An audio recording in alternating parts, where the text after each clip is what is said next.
Françoise Mirand, bonjour. Bonjour. Vous avez publié chez les éditeurs Les Impliqués, l'inoxydable aventureuse. Alors avant de commencer, est-ce que vous pourriez, s'il vous plaît, vous présenter? Eh bien, mon nom, vous l'avez déjà donné, c'est Françoise Mirand. J'ai eu la chance de faire beaucoup de choses dans ma vie, c'est pour ça que j'ai eu envie de l'écrire.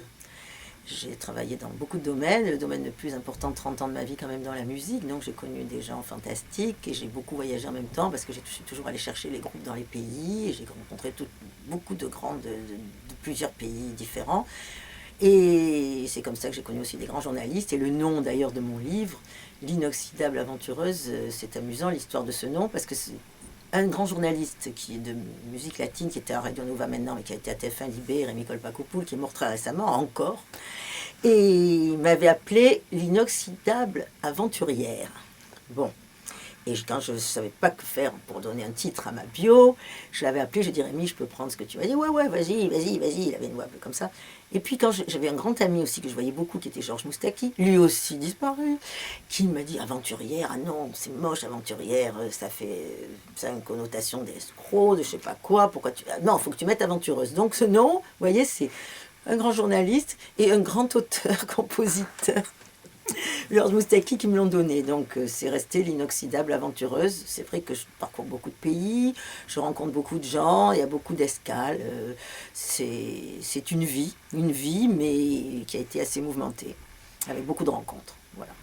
Alors donc une vie aventureuse, d'où vous est venu un peu ce goût du voyage, etc. Ben déjà, de par mes origines, parce que je suis de mère antillaise et de père breton marin, donc déjà une enfance ballottée un peu dans un tas de pays, donc ça je crois qu'on garde le goût des voyages. Hein.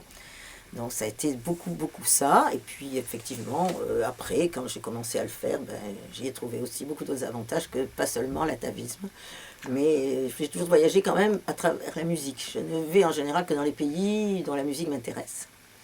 Et jusqu'à maintenant, je me dis maintenant ça se fait plus du tout, ben, j'allais dans les pays chercher des groupes que je présentais à des grands festivals ou que je vendais à d'autres grands festivals. J'ai moi-même organisé une quinzaine de festivals et j'ai rencontré des gens extraordinaires. Au départ, ma première passion était la chanson française, donc je connaissais des gens comme Léo Ferré, comme Nougaro qui a été mon grand ami aussi. J'ai eu la chance de ne pas connaître les moins bons. Hein. J'ai eu de la chance. Après, mon dernier grand ami était Georges Moustaki aussi. Et puis, la musique du monde. J'ai beaucoup parcouru le Brésil pendant 20 ans et Cuba pendant 20 ans, qui pour moi sont les deux meilleures musiques d'Amérique latine. Donc voilà, l'essentiel de ma vie a été ça. Après, quand même, différents autres métiers. 20 ans d'industrie pharmaceutique, un peu de télévision, un peu de cinéma, un peu touche à tout pour le reste, malgré tout. Un peu touche à tout. Voilà.